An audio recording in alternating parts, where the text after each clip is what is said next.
Yeah. Let me drop exclusive game from my exclusive mind. You be out here chasing fame, I stay steady on my grind. Zero diamonds, zero. Thank you for tapping into the Exclusive Minds podcast. Today we're going to be having an exclusive conversation with exclusive content from Exclusive Minds. I'm your host, Rook, and Joe. Let's get right into it.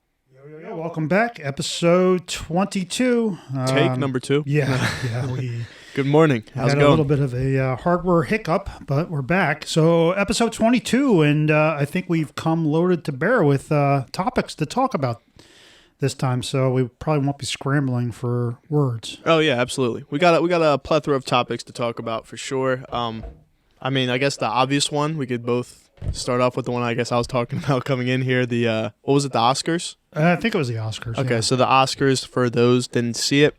Will Smith going off. Yeah, Will Smith and Chris Rock. So Chris Rock said a joke about his wife, Jada Pinkett Smith, and was like something about G.I. Jane too, because she's losing her hair, but it's a condition. Long story short, Will Smith comes up on the stage, smacks him, yells, the whole thing, and it was just kind of out of nowhere. I mean, a lot of people were saying, "Is this real? Was this fake?" What's your take on it?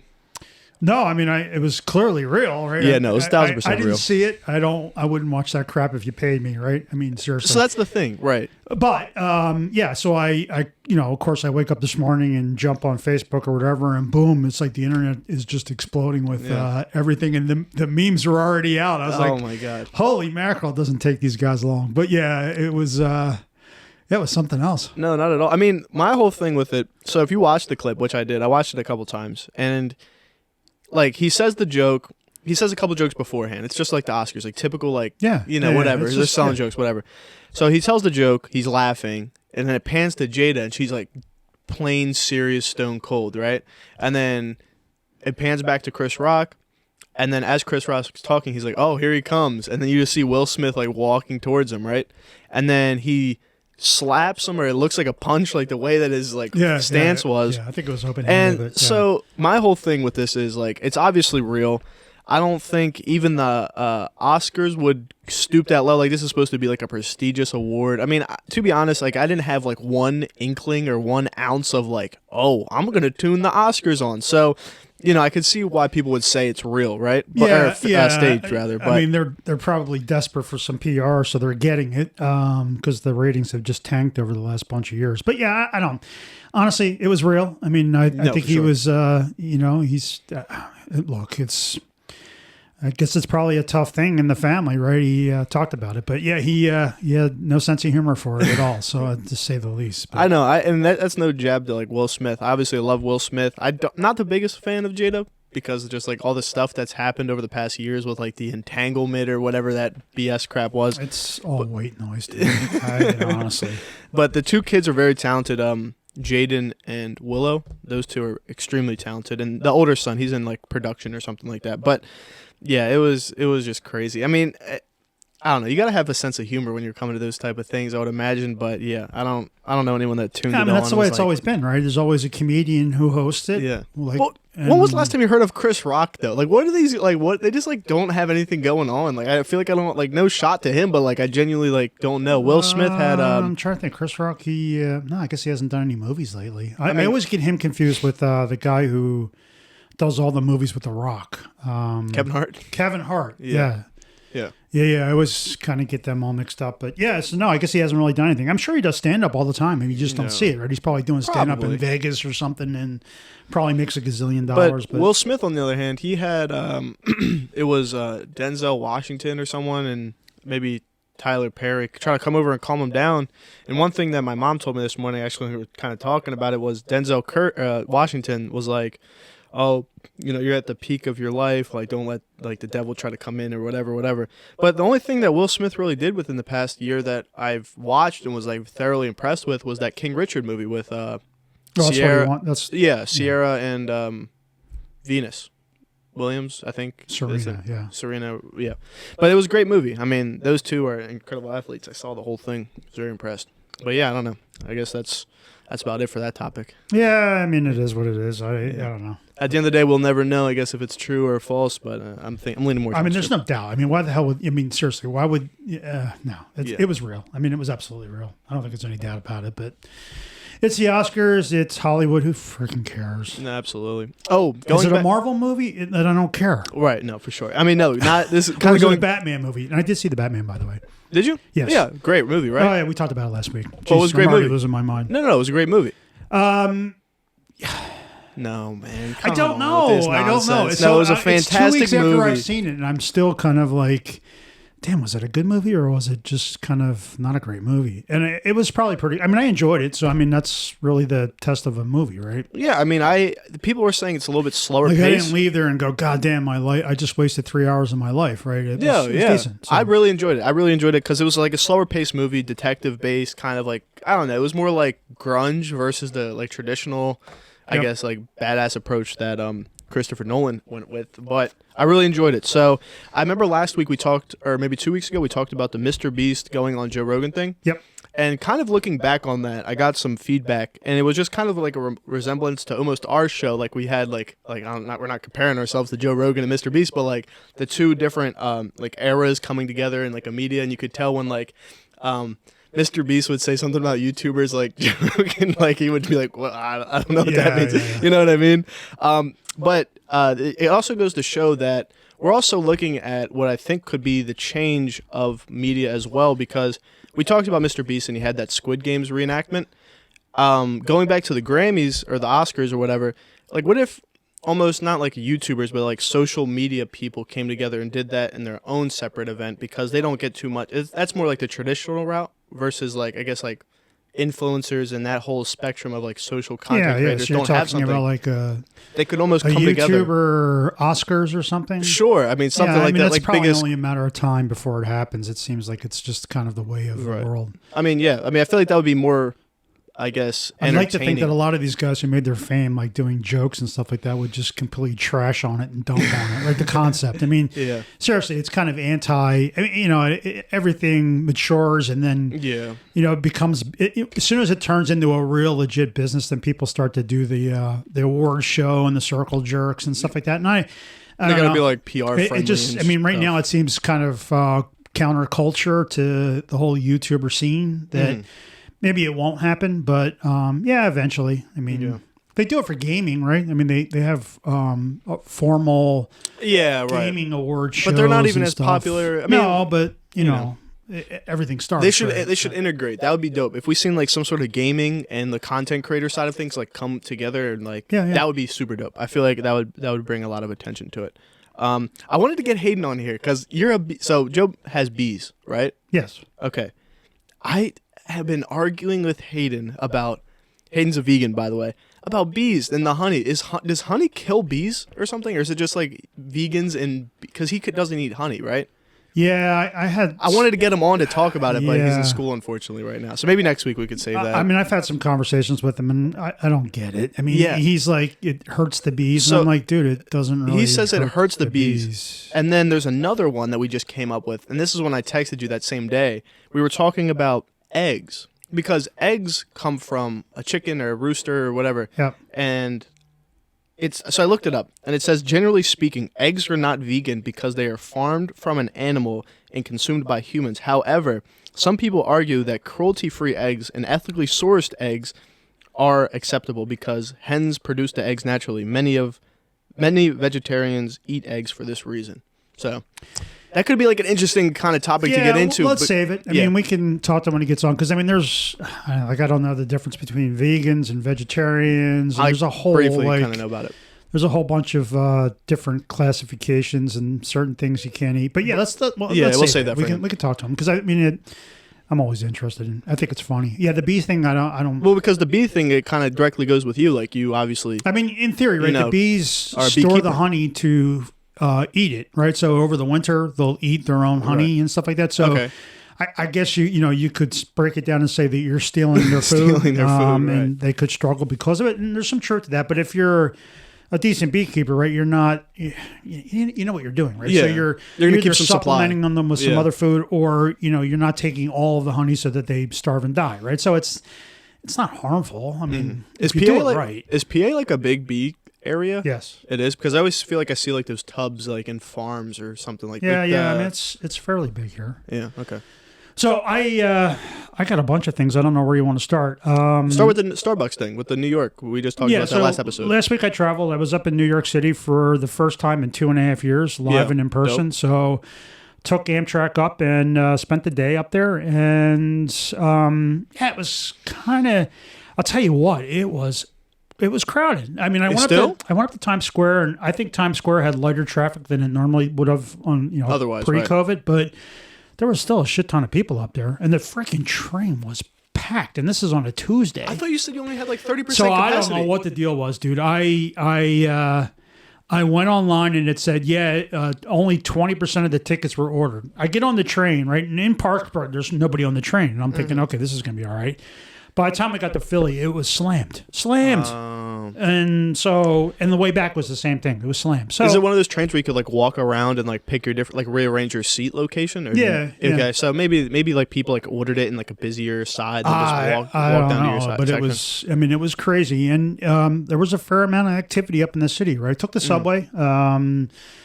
Originally, I wasn't going to, but then we were like, what the hell? It's it can't. If you live in the news, you'd probably just crawl up in a ball and never ever leave your house, right? Exactly. So, I went on the train. Everything was fine. I mean, I ended up. So we had lunch with a partner, and then did it go well? I had some time to kill because I took the regional train out of Parksburg, which only runs like very limited time. So I kind of got stuck up there for a couple hours, and I went over to the Starbucks Reserve. And, we've talked about it in the past, right? Starbucks Reserve is kind of like the flagship Starbucks store. It's not like any Starbucks all the bells and whistles you've ever been to. Mm-hmm. And so I get there, and I've been there before, so it's not a big deal. And in days past, you just walk in, and they have a bunch of like counter areas and bar areas and seating areas, and it's just basically a free-for-all. You walk up and you sit yourself down and you order, right? So I just walked in, right? And it was really interesting because the lunch place, we weren't wearing masks and just sat down and ate.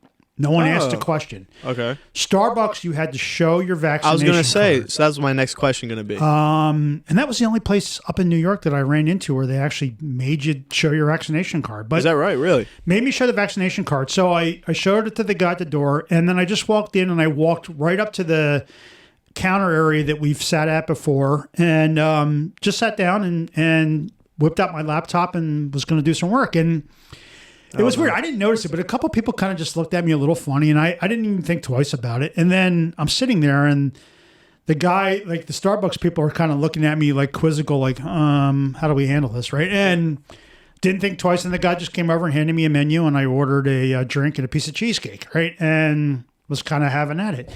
And then I noticed like there was a group, I don't know, about 5 or 10 minutes after I had sat down, that kind of came down the steps and they turned them back. And then I looked and I was like, okay, what just happened here? Right? And then I realized that, I guess because of COVID, right, and distancing and stuff like that, it's not like you just, you're not going to get seated, but they have a process, right? It's not like a reservation. It's just they want to seat you, I guess, and space you and just all this other stuff. So I just walked in like I owned the place and just sat down, opened my laptop, and like, king of the hill, and no one said anything. And maybe they thought you were an investor. They were just like, the guy, when he came back, I said, so I guess I wasn't supposed to just come down here and sit. Sorry. What did he say? And he's like, it's okay. He was pretty nonchalant about it. So it wasn't a big deal, but it was just kind of funny. Like I walked in like I owned the place. And so I mean, it turned out okay. I mean, it's such a great place, and it was dope. And it's interesting. Earlier in the day when I left, I was on like a 6:50 a.m. train, so I didn't eat anything. And so when I got to New York, I ran to a corner Starbucks up Midtown, and I basically just got a nitro cold brew and a scone. And sure enough, I get the nitro cold brew, take one sip, and I was like, what the hell is wrong with this? And threw it out. Because you threw it out? Yeah, I was like, I'm not going to go back into the freaking New York City line. I just took my lumps and said, there's $5 down the drain. And I threw it out. And it got me thinking. I was like, man, what is the deal? And I think the milk was bad. That's what it was, right? It's not the drink. Yeah, no, that's actually funny, considering how close they are. I mean, so, and we're kind of on coffee talk here, but it got me kind of thinking, because like I have been trying to go to some local coffee places on my travels. Like in Pittsburgh, I went to a local coffee place. I went to another local coffee place some other time. I can't remember, Minneapolis or something. But so I've been trying to get to some of the smaller places, and my experience is at these. It's only a couple, right? I'm kind of getting back into the swing of things, but my experience has just been terrible with these little local places. As far as what, like the brew itself? The brew itself, just tasting. I don't know. I don't even know how to describe it, but just tasting mid? Off or just not right. Yeah. Like maybe it's been sitting way too long, and I'm usually ordering nitro cold brew or some sort of cold brew, and I'm. Maybe it's just they don't flip it like Starbucks does, so the can constantly sits. Sitting. Sure, right. I don't know. It could be a number of things. Yeah. Could be a number of things. But it got me thinking. I said, maybe that's the one thing about everybody pisses and moans about going to like the big franchises, the big conglomerates. But the reality is, when you think about it, here we go. No, I mean this is. I mean, I'm just thinking the thing that's really nice about Starbucks is no matter where you go in the country to Starbucks, like consistent. It's the same. Yeah. Right, and sure, you can say that's kind of boring, that's kind of bland, and I'm like, you're right, but it's consistent. Like I know if I order Starbucks Nitro here, if I order Starbucks Nitro in Pittsburgh, it tastes the same. No, consistency's good, man. And I don't get that when I go to these little mom and pop shops. So I'm starting to think that maybe I really need to take it up a level and kind of go total pure like connoisseur black and black. Only, right? Man. Just get it pure black, no sugars, no creams, nothing, and just see if there's maybe a difference in taste or just appreciate the taste more. I don't know. So here's my theory with black coffee. I enjoy black coffee, right? It's good. It's just that when you get like a roast that's not good, it tastes terrible. Right. And you have to docker it up. Like, for example, my girlfriend, she works at Perkins, like a chain breakfast place. You would think they would be notorious for their breakfast. And their breakfast is great, by the way. It's just their coffee. It tastes like piss. It tastes like, like imagine like doing one scoop of coffee for 12 cups of water, right? And you know what I mean? So it's just not the best. So you have to kind of add all these things. Like I'm not a big sugar person, so I'll just like load it up with creamers and such. But that's kind of what you have to do. So if you have a good brew of coffee, and I'm pretty sure that's like the same, I guess, for maybe, I don't know. I never drank beer, so I don't know. But like maybe like a good draft like braille or what do they call ale or whatever they call it, would be good, right? That's kind of the situation. And going back to the reserve thing, my first experience at the Reserve with Joe, they have what is it? The gender neutral bathrooms, don't they? Is that? Oh yeah. Dude, that was such like a weird experience. Did you go to the bathroom? Or is it all locked down? I didn't actually. Dude, it's like you go in and then it's like a square. Right? It's kind of a misnomer, right? I mean, it's a general neutral bathroom, but what it is it's like individual pods. Yeah, it's a gigantic bathroom, and then you have individual lockable stalls to do your bathroom. So. It is gender neutral, right? Because it is kind of a little like you walk in and you're like, wait a second, there's women in here. What the hell do I do, right? And so don't seem like a creep. And then you're like washing your hands. Like it's not as controversial as it sounds when you really think about it. It's literally like 37 different bathrooms that share the same washroom. Yeah, no, and that's the thing. You just don't want to seem like it's just like the walk going down to it. You're like, all right, what? Like I didn't see any signs. Right? It's a little different for sure. So for sure. Yeah, you kind of get thrown off on it, but. Yeah, so I that's my coffee story. I'm going to Tampa and Greenville, South Carolina this upcoming week. Right, I'm Tampa, home this Florida. week. Yes, and so I am going to again make an effort to try a couple of unique coffee places that are locals, just to kind of taste it, and I'll report back. But yeah, it got me thinking, and I was just like, man, the consistency is just all over the place when it comes to these little mom and pop shops. Where Starbucks is. Mm-hmm. With the exception of having some bad milk, it's pretty much the same. You got me thinking. All right, we could put together a budget for the podcast. $25 a month. Every place that you go, we just I'll pay you half of the money for we get like a thing of coffee, and we just review it on the next episode or something. Well, I don't know. Can't get it home, man. Yeah, for sure. Oh, right. No, but anyway, so you're going to Florida. Liquids. Yeah, Tampa. Are you scared of alligators? Is that a fear of yours? No. No? No. The hell's Bro, that? I thought that two things were going to be a big problem when I was a kid. The Bermuda Triangle and getting eaten by an alligator when I was a kid. Sweet. I don't know how the hell you got locked into those two, but whatever. Well, bro, when you're like a kid, you think all these things get sucked up into this Bermuda Triangle. Well, you notice how that's like non-existent now ever since modern tracking GPS technologies and shit. Stuff doesn't just disappear anymore, right? Yeah. If it sinks or if it crashes into the ocean, you know exactly where it crashed. I remember being that's like the a only kid difference. and hearing about it. I'm like, oh my God, like I'm going to get lost at the Bermuda Triangle one day. It's funny. It's not like some, mythical creature comes out and swallows anything. That's kind of crazy. But are you excited to travel?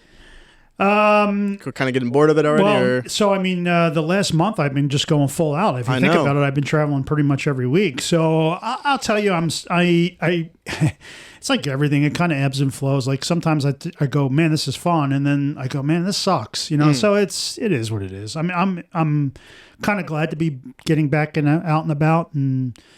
I mean, I just, I spent a couple of days in Pittsburgh and it was great. I mean, so, it's all eating. It's like I told you, it's breakfast, lunch, and dinner because you can't do anything on site. So I've been eating like crazy. So I'm actually working heavily to get back on my keto diet because I've lost my way. And it's really, I came back from Pittsburgh and I felt like utter garbage because I had kind of gone back eating just everything under the sun.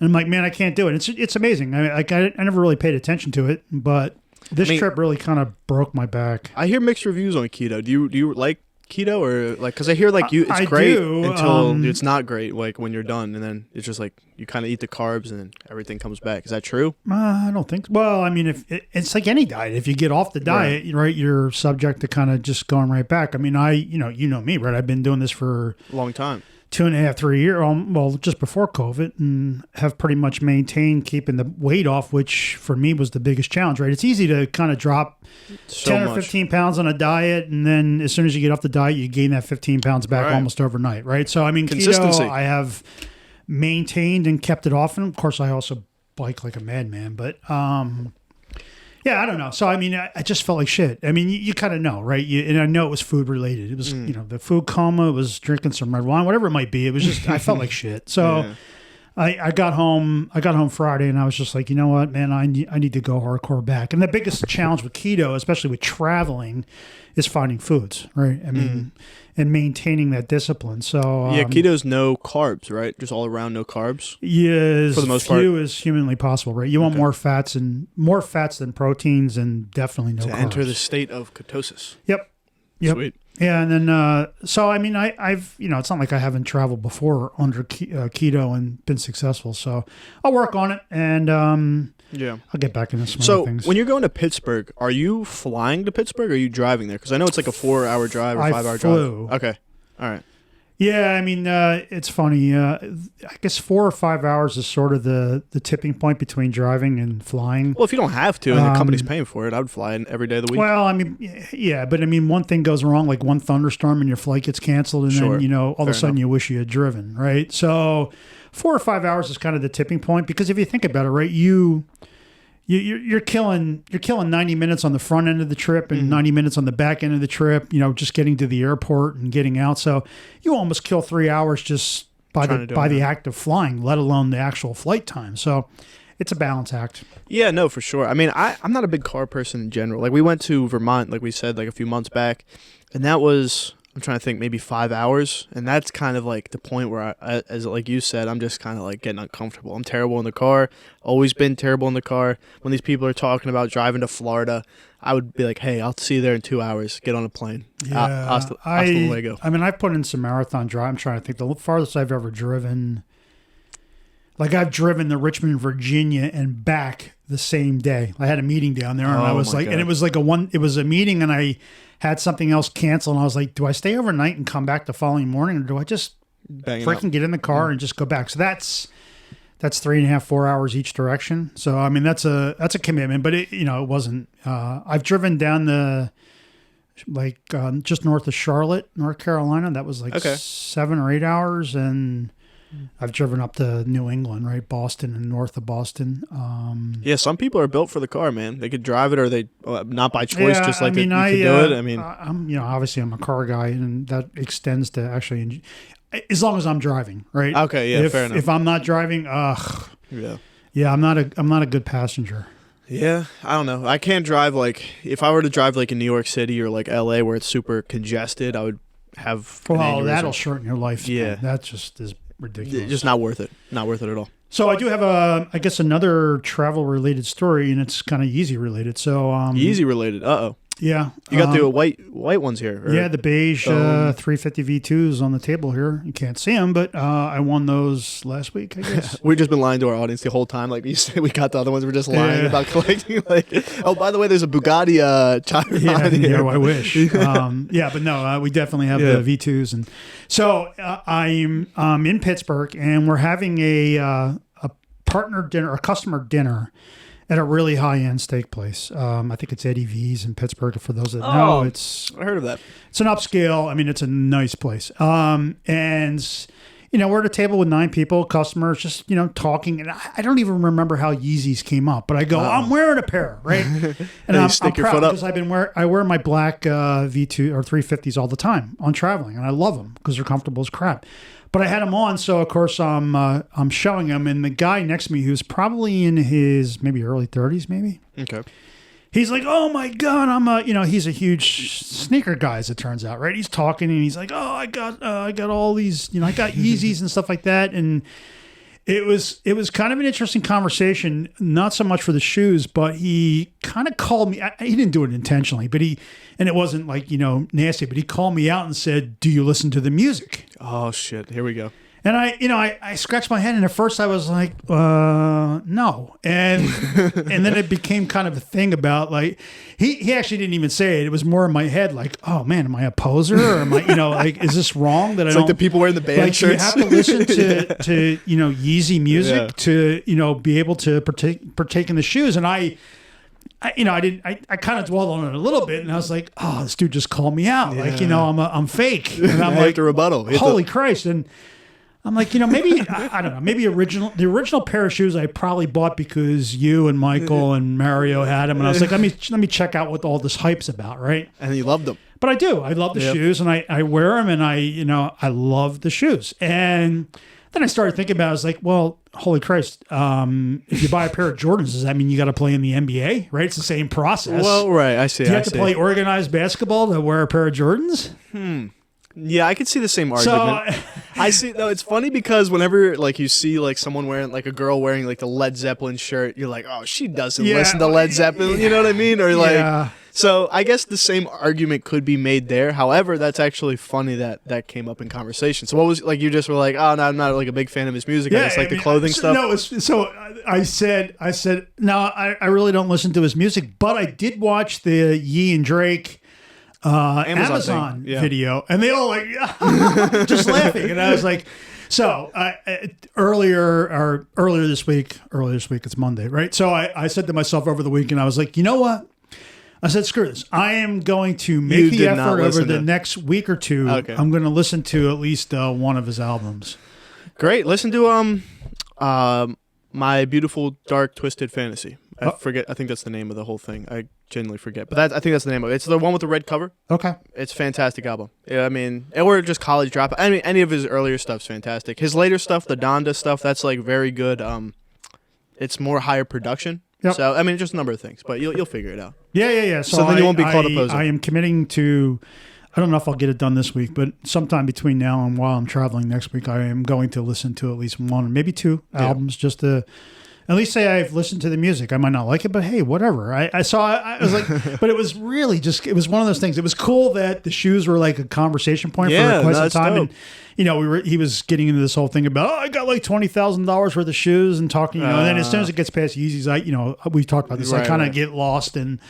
But yeah, we were talking the Yeezys and stuff like that. And it was a conversation point, which was cool. And I don't even remember how it started. I wish I could remember how it started, but it was just one of those things. Yeah, I was scrolling TikTok. Remember those Pharrell shoes that we were talking about, the human race ones? Yeah. So I was scrolling TikTok, and I swear that the algorithms tapped into the brain, but they came up, and apparently at the outlets. They have them on sale. I don't know what all why they have them there. Well, but so I guess the hype died. I don't know what the deal is. I think it's because Pharrell. They distribute Pharrell shoes differently. If you ever looked, I mean, lately they've been kind of more of a limited release where they sell out. But before, they would take orders, and I think as many orders as they could get, they would ship shoes, and that I guess creates that glut and.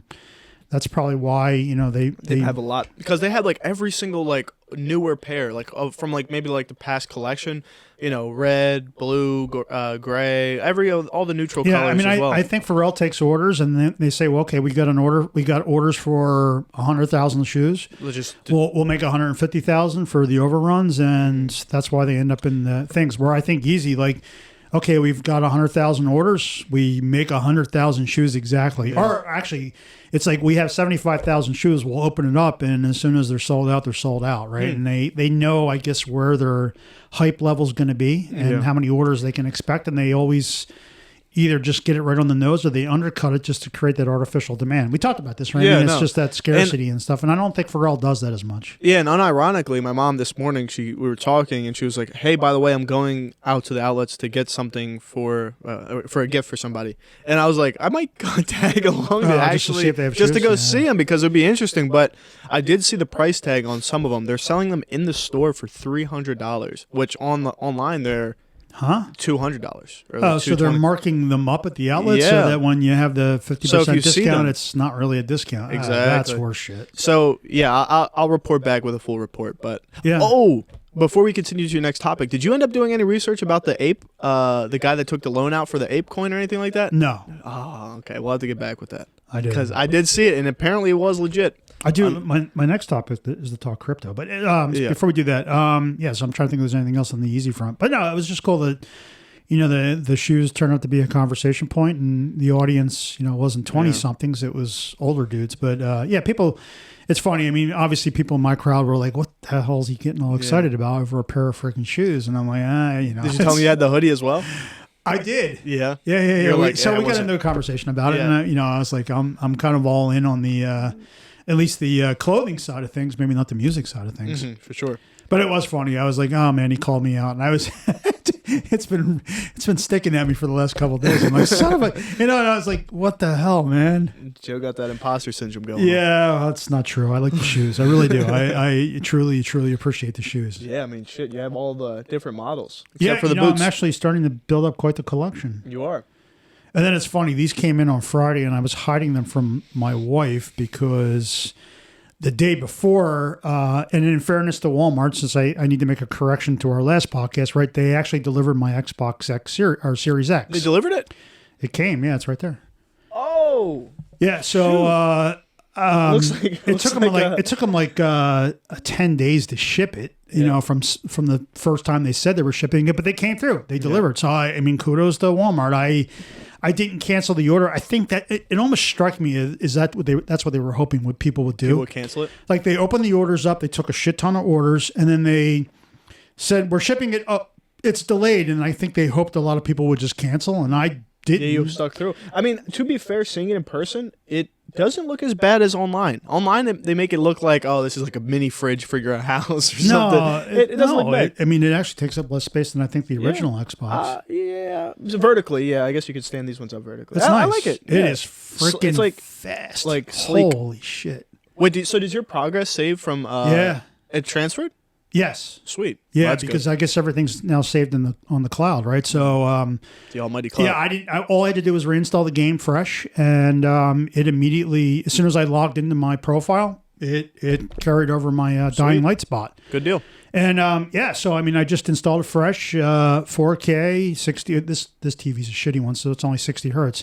And it's funny. I think the graphics are so good now. It starts to give me some of that vertigo shit, even when I'm just running, because it's so higher quality. But oh my god, so compared to the original Xbox One, which is what I had and was what I was coming from, this freaking thing is fast. Yeah, I've heard the Xboxes and PlayStations are both crazy, instantaneous. It's all on an SSD. It's a 1 terabyte SSD, and it is just fast. Yeah. It loads in, and I guess actually when you first install it, you have the option to do like this super energy saver, or I guess just regular energy saving. And I think that if you just hit the regular one, like if the power goes out, or it saves your exact spot in the game. Oh, cool. So when you turn it on, it comes right back to where you last turned, and it's quick. There's no load times. There's nothing. Yeah, I mean now all you got to do is get a monitor, and you'll be I just need like competing with the big dogs. 115-inch, 240 hertz TV. Yeah, no, this is fine. I saw quickly on that topic. They just came out with a 93-inch like LED thin, paper thin television, and it came up on my feed, and it was very interesting to see because usually at that size it would be projector screen, but this is a physical television that's like this thick. Wow. And I've never seen nothing. Well, I guess you can't really see. I said this, but yeah, I just imagine like very thin television. Yeah, like an eighth of an inch thick. Yeah. I don't know. I mean, TVs just change so fast. Technology just changes so fast. It's like I don't want to spend like $10,000 trying on to keep up with 8K it, right. TV, only to find out 2 years from now it's $350 at Walmart. Right? That's the deal. So I just view all these consumer electronics as kind of disposables. You just sort of get what you need for the moment, and a year later you just assume you're going to be tossing it, or you're going to be handing it down to your kids or some crap like that. So, but anyway, I got it and I'm digging it. I think I might get Elden Ring. Dope. That's a big game, I hear. Like, yeah, you can spend like a lot of hours trying to beat it. It's kind of like Warcraft. It's funny. I actually canceled my Warcraft subscription after 18 years. Wait, you're done? Just like you don't get on it no more? I am done. Yeah, I'm done. Temporarily or long term? Well, I mean, your account's always there, and I can always go back and play. Okay. But my subscription, I canceled my subscription. Damn. So yeah, I'm not playing it, and I haven't really been playing it because it's just. I mean, first of all, I'm no longer investing the time to be like an end game guild kind of thing, and sure, because there's the time sink and it's just crazy, and I'm trying to think how to describe it. If you're in the gaming, right, the whole premise behind the game is just this recurring time sink, like repeat questing or repeat. You have to go out and kill 100,000 somethings to collect some sort of pixie dust that they drop, and so but it's a time sink, like okay. it isn't rewarding anymore. So fair enough. Did you have like one final kumbaya with your clan or anything like that? I just kind of said, screw this, I'm sort of done, right? And so user 1234 is out there like, where's my guy Joe at? Maybe I haven't really played in an organized guild, and most of the people I played with have long since moved on. So it sort of lost its appeal. So it's hard to say. I think about it. I'm like, oh my god, all those hours. It's like it's literally it was 2004. So what's that? 18 years. Jesus. Of playing the same exact freaking game, and it's obviously changed. And next time they have a launch of a new update, a new update or a new you could hash your thing. love I'll for probably it. go back and just play it through, treat it like a video game. But I just made the point to myself, I was like, and it's like $15 a month. Mm-hmm.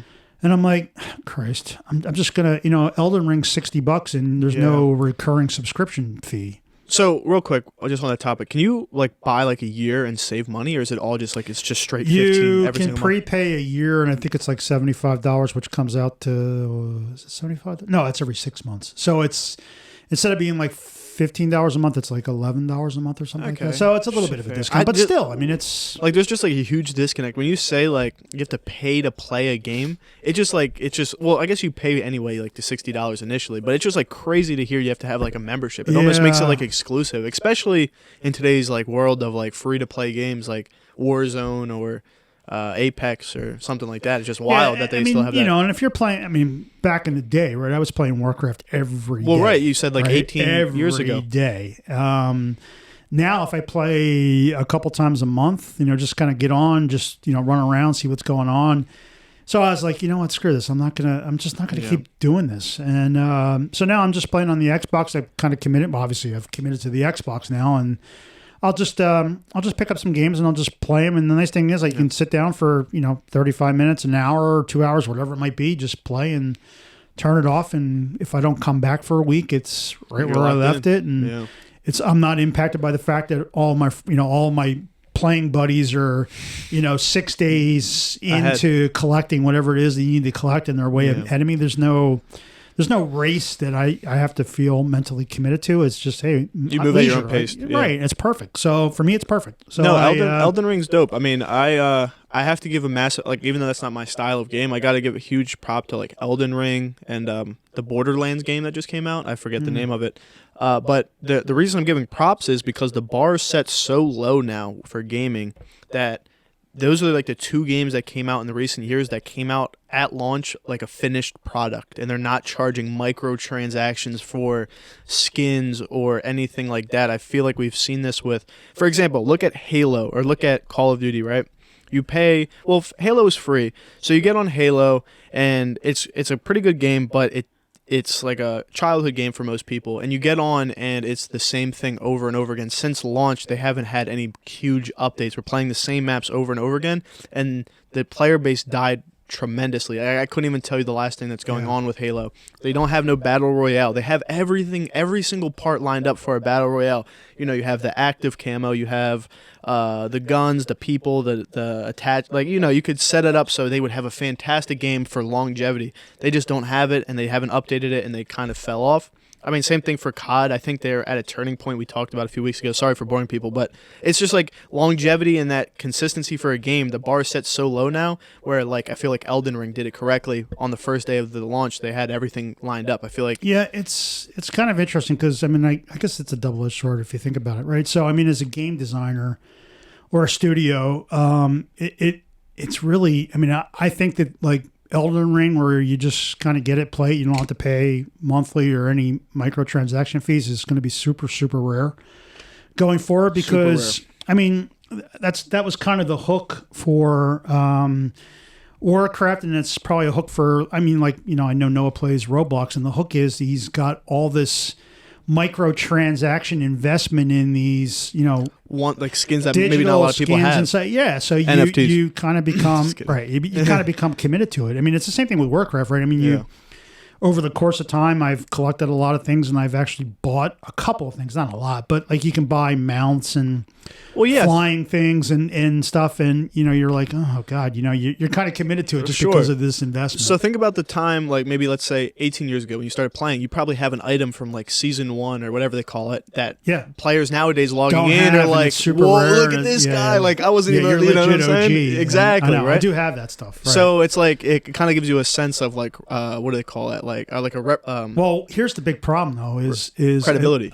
Well, like anything that was super cool, kind of in the OG game, they re-release it. You know, so it's like the Yeezy V2s, right? I mean, you know, it's like, oh, is there like a slight difference that you could tell or not? Sometimes, but sometimes they just kind of like offer it as a microtransaction. Like, oh, here you can get this thing that, you know, guys worked 8 years to get back in the old days. Now you can just pay $25 and you get it, and it's like, oh, F that. Yeah, I mean, at the end of the day, a lot of that shit's cosmetic. Yeah, so you may have the original item, and what they're selling is the cosmetic look of that you can just layer over now because you can. It's just a mess. Sure, no, I would imagine so. I mean, but that's the point. What keeps a player base, I guess, intact. I guess like right now, my big thing's Apex. You could do the same thing. Yeah. So every 500 crates, you get one rare item called an heirloom.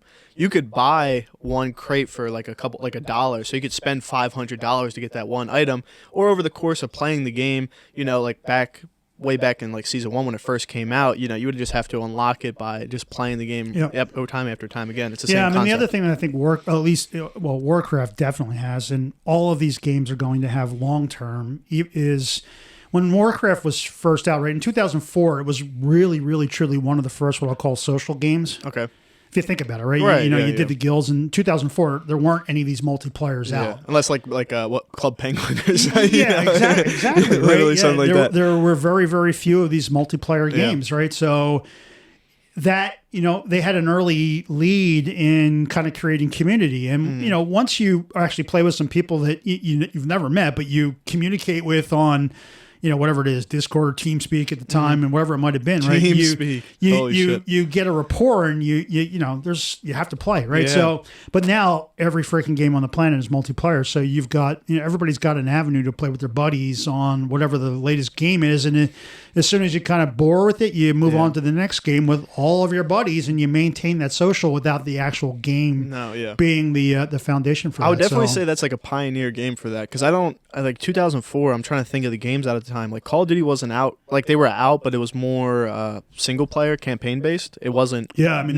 2004 is way before Call of Duty. Yeah. I think so. Well, yeah, for the multiplayer. Yeah. But TeamSpeak, you're bringing up some old like even on TeamSpeak, I think like you could like take over like your buddies like monitor and stuff like that. You could like, can you like move their mouse and whatnot? I mean, I was only using it for for but audio I think stuff. that's like what we used to do. Like we'd be like, yo, share your thing, and then you'd be like, go on their computer, like mess with their stuff. Yeah. Oh man, that's wild. Yeah, so I mean that's kind of my so I am. It's an end of an era. Yeah, well, I'm sure you'll be back on. It's something else when a guy who's been playing that game for 18 years kind of just says, "I'm done. I quit." Yeah, we'll have to.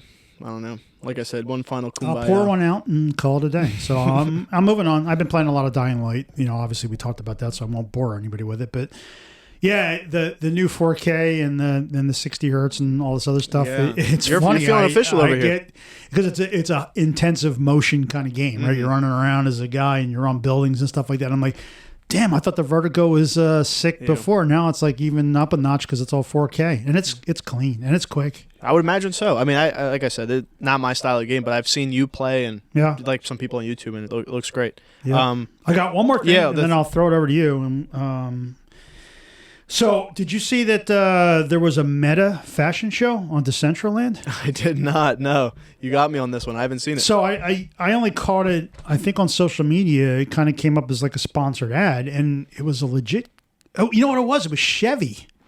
The cars? Chevy was one of the sponsors, and they're talking about they sponsored the Meta Fashion Week, right? And I'm like, hey, whatever. I'm like, holy shit! I own Decentraland crypto, and I how does it? I didn't even know about this, right? So you'd think there'd be like an email. So here's the. I tried to look into it, so of course I went to Decentraland.com, right? And I don't have an account on Decentraland, so I'm like, let me sign in. So I'm going to vent here. Okay, I'm going to just go off. It's kind of separate from the fashion show. So I get on Decentraland, and you get the webpage, and I'm like, okay, let me sign in. You can actually link your wallet and all this other stuff. So I go in, and all the buttons are frozen, and I'm like, what the hell is going on? And I see at the top of the banner it says, this browser is not supported by Decentraland. You need to either use Firefox or Chrome. Oh, wait, we're using Safari. I was using Safari, for Christ's sake. And it's one of the few websites where I've ever seen this, right? Because most of them will come up and say it's not optimized for this browser. And as it turns out, everything works fine, right? Mm-hmm. This one, literally, you can't do anything. You can't click on anything, I'm guessing, unless you run Chrome or Firefox. And I am not running either one of those. So you don't like Chrome? Decentraland. Oh, shit. You don't like Chrome? No, I will never use a Google fucking product in my life. Whoa, why? That's a bold. Wait a second. No, you're good. You're good. Why not? Right? I forget sometimes. Wait, why not? I take it back. No, you're too deep in the woods now. Why? I hate Google. Dude, really? Yeah, that's an evil piece of shit company. Okay, so listen. Google Docs has to be one of the greatest things ever created from a Google Suite application. I love Google Docs. You can share documents, work on it together. Screw that. Oh, man, you're missing out. No, I'm not missing out on anything.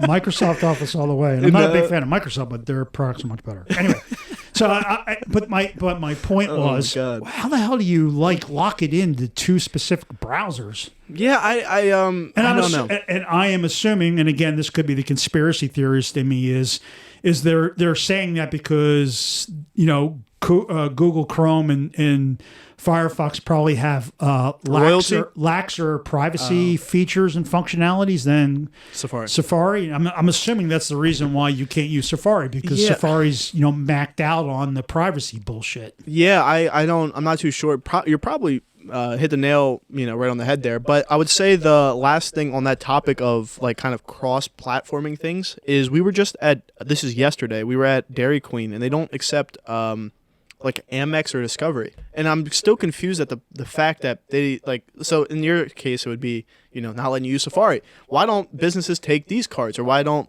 people have Apple Pay? I feel like it's just a thing of the times, but yours might be different for privacy reasons. Yeah, no, I mean the credit card thing has been a long-standing issue with American Express because they charge a higher percentage for the company. Yeah, so I mean if you're using a Visa or MasterCard, they charge it might be 1.8%. Mm-hmm. American Express will charge 2.5% to 3%. So a lot of small businesses go, F you, I'm not going to... This is Dairy Queen, owned by Warren Buffett. Okay, well, but they're individually owned, so I don't, Anyway. Yeah, for sure. But yeah, so this fashion show, so I figured I'll go right to the source, go to the Decentraland, can't get on, can't do anything, can't even click on the events links on the thing. So I have no visibility into it, but so apparently in the the article I was reading, they basically did this virtual fashion show where you could, I think you could buy both digital as well as, real clothes, right? Get it delivered to your house kind of thing. So I was kind of bummed by that. I was like, that would have been kind of cool to check out just to see what it was all about. Yeah, that'd be dope. I seen though, I mean, kind of not really going too deep in the crypto stuff. The stocks are the micro ones are starting to come back around slowly. My account's been in the green, so I'm hoping that quant goes back up. Where I mean, we're sitting at last month it was at like $80 to yesterday. As of yesterday, it was at like $150. So wow, yeah, we're making moves. I mean, not my 300 that I initially bought in at, but we're slowly making slowly making some progress in the right direction. I saw Decentraland was like what was that at? Last time I looked, which was like 2 weeks ago, it was like I think I was in at like 350, and it was down to like 220. Yeah, last or month or 2 months that, ago, and I was like, man, yeah. I think this is the bounce back. I feel like everything's going to come back up eventually, and then once quant does hit 300, 350, I'm selling. And then I'm buying back at lower. Yeah, I mean, like I said, I am convinced that it's all a Ponzi scheme. Well, I mean, obviously it's that, but I if I was going to invest in crypto, and I am not a financial advisor, I would only invest in Bitcoin or Ethereum, and that is it. Fair point. None of the other ones. I just wouldn't do it. Yeah. No, I mean, you might had a get great lucky, point but last you're week. chasing a freaking needle in a haystack. You got a great point last week about the media kind of keeping Bitcoin alive, and that was a great point. There's no doubt about that. They were talking about it. And then I even saw a few places that Russia's trying to open up with, because McDonald's and a couple other companies obviously pulled out. They're like making their own McDonald's, or they're using some using the buildings and just changing the signs and stuff. Good luck with that. Yeah, I don't know how that's going to work out, but yeah, that's a whole mess. But yep. Yeah, so sure. I mean, the Meta Fashion Show, I'd like to be able to report more on it, but I couldn't really figure out what the hell it was all about. I just thought it was kind of cool that they did it, and it was sponsored by some big names, and I'm like, oh, and this is the reason. So I go, let me check out my Decentraland to see if maybe this big, corporate sponsorship is up my game, and I'm like, not really. Yeah, no, for sure. I was gonna say, like, it's good to see all that stuff, and then I always see like the stuff with like Sandbox, like. Snoop Dogg bought like a big plot of land, or some guy bought a plot next to Snoop Dogg for $15,000. And I always think to myself, like, what if that one Amazon company just comes out of nowhere and no one even uses any of their platforms, and they just like all wasted all their money? Well, that's very like. I mean, there's a good possibility. You know what I mean? That happens. Like, that's the. What if Sandbox and Decentraland are like completely outdated? I think some of these big companies are letting these guys kind of do the exploration, and then we'll just step in and overpower them. And that's. I mean, that's the fear, and that's the kind of the anger towards these big companies. That's exactly what they'll do, right? Yeah, I mean, the guy Vitalik, or whatever his name is, the CEO that created Ethereum, was also talking trash about the NFTs. He's like, when I initially came up with the idea, it wasn't to buy monkey pictures on the internet. Like it was, it had like an actual utility. So. That just came up in this week's news. So the other thing that was really cool about my Pittsburgh trip was we were actually visiting or talking with an end user who is in the Bitcoin game, right? They are a publicly traded Bitcoin mining operation on a mega scale, like mega scale, right? And so did you invest? Right there on the spot, give him $1 million. So here it was really. So I mean, again, I'm having a conversation. And of course, I'm trying to be a sponge and learn as much as I can. But they're coming at it as purely a financial kind of transaction thing. But I'm asking them. I'm like, well, so are you? I said, are you doing any of the other coins? Right? Are you doing Ethereum and stuff like that? And they're going, no, we only do Bitcoin. And I'm like, well, why would you only do Bitcoin? And gets into this whole conversation that is Bitcoin is a proof of. There's two different types of coin. There's like proof of I'm trying to think of the words he uses. Proof of sale? No. So one is proof of effort. Okay. And the other one is proof of something else, right? So Bitcoin's proof of effort, right? You have to actually mine it and to get it. Like Ethereum is something a little bit different. It's proof of like proof of ownership or something like that. And yeah, right. And he goes, the other thing it's kind of unique about Ethereum that is really a turnoff for most of these large scale miners is your input on kind of the inner workings of Ethereum are based on your length of activity. So if you're a new entrant, like if you decide I'm going to be an Ethereum miner. Oh, you were talking about like the hash rate and stuff like that? Yeah. So, I mean, if you're an Ethereum miner, right, and you are a big operation, But day one, you have like no say in how it's managed or, what the future looks like. Anybody who's been doing it for a long time, even if they're a little itsy bitsy miner, right? It's based on your time in versus what you might be doing. Where Bitcoin's all about just what you are producing. Like if you're a huge operation, you obviously have more clout than a little operation because again, you're doing more. So it was kind of an interesting conversation. And again, it's just trying to unpack this, freaking onion. And, I mean, the thing with the Ethereum, the way that you described it, would make sense because they would want people to stick around for that longevity versus someone that's just kind of like a newer entity is like, here's $1 billion, let's flip a profit. Where that's more the Bitcoin route. But I guess sense. as an operational business that's just doing it for pure profit. Right? That makes the most sense. You're like, I don't want to get involved in that because I have no say, or my say doesn't matter, or I have to wait years before I'm at a point where I can organizationally or structurally, have a voice in how Ethereum is done going forward. So it was kind of interesting. Obviously it was over dinner, so I didn't have a chance to really kind of get into the weeds on it, but it was just interesting seeing some visibility and exposure with cryptos from the side of the miners. And this operation is just freaking insane. I mean, it is just, it's tens of thousands of these miners, and he had one on the desk. It's literally about the size of a shoebox. Mm-hmm. It's just like has a power cord. Like a rig. A bunch of GPUs. Literally is a box. Yeah, it's an enclosed box, and it's no bigger than a shoebox that they just dump on the shelves by the thousands, and it just cranks away. And each box, they said, makes I want to say he said like it was like $30 a day. I don't. It sounds kind of high. No, that sounds about right. I mean, yeah, for sure. Okay, so I mean, and they've got tens of thousands of these. So whatever it was like they make right now, and they're still building out the facility, but they make whatever it's $450,000 a day mining Bitcoin. And then think about the price on that, because I have a buddy that does it, and he has solar panels because that's like the most. So these guys own a power plant. Okay, right. They literally bought like an old abandoned power plant.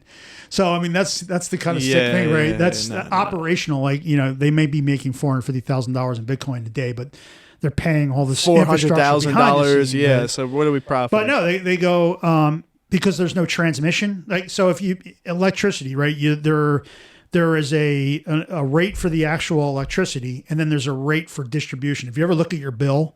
Right, that's why when they decentralized, no pun intended, right? They decentralized the electric companies. Like I get my bill from Pico for this house. Sure, but my provider is I don't even know who it is. It's somebody else, right? Because it's cheaper per kilowatt hour. But you're still paying Pico to transmit because they own all the power lines. Yeah. They own the wires to the house, right? So. You actually pay two rates. You pay whatever it is, 6 or 7 cents a kilowatt, but then you're also paying like 11 cents a kilowatt for distribution. Damn. So when you think about this power plant purchase, right, they're hooking all that equipment up on site at a power plant. So they're not paying transmission. So their raw cost on energy is like 3 cents a kilowatt, which is just nothing. Yeah. So they're doing everything in house essentially, right? That's wild.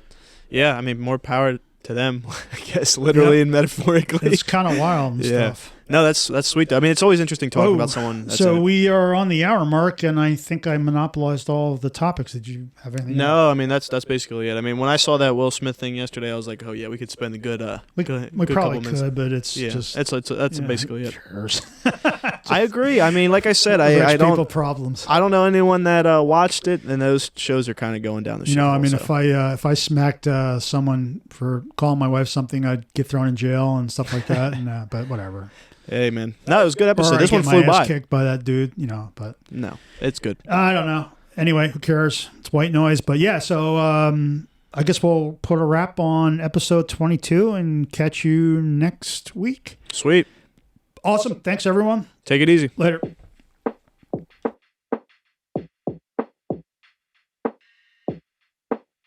Yeah. Let me drop exclusive game from my exclusive mind. You be out here chasing fame, I stay steady on my grind. 0 diamonds, 0 chains, from my brain is where I shine. Hit you with them good lyrics, I ain't writing and I'm dying. And right now I'm alive. so check it. I reckon I shouldn't cuss on this record. I don't cuss on them often because I'm applying pressure. Grab that fire grind. 0 diamonds, 0 chains. For my brain is where I shine. Hit you with them good lyrics. I ain't writing and I'm dying, and right now I'm alive, so check it. I reckon I shouldn't cuss on this record. I don't cuss on them often because I'm applying pressure. Grab that fire from my dresser. EXM, who does it better? No, I won't let up. Gas pedal fully pressed, I do the dash to the checks. If it ain't assets, I'm never stressed. I keep it calm and collect. Most of y'all stuck in some debt, and you got bad credit. I learned my lesson, I was young and foolish, now I'm better. I kept my head up through the stormiest weather. Wipe my eyes and focused on where I'm headed. We call that constant progression. If we in Vegas and the option is betting on me, you know we cashing out to the teller. Now let me switch my endeavor, change up my whole approach. Let's have a toast to those who do the most. Achieving goals on the road to their dreams, on the path to the cream, counting stacks with their team, living lavishly, but still actively aware that they can be a casualty, so they don't lack humility and they don't dabble with the greed. Yes, they focused on the plan ahead. They know impact will lead to bread, and the bread equals success and less threats. Got some things to accomplish. When someone hits my line, it's not about some nonsense. We making moves, always grinding, we popping. You know we not gonna stop, and never no option but time, and the perfect time is right now. Not caught up in tomorrow. I'm all about making a conscious decision while I'm living. Make a choice, then I'm committed to that vision. I pivot if necessary. It's scary when you get caught in a position that isn't hitting you down bad because you're persistent in the wrong direction. Just learn your lesson, you gotta check it. Audit you and keep on getting better. That's the motive, that's the method, and I'm headed further than I ever thought I could make it. I wouldn't stop unless my pulse flat lines like the doctor lost his patience.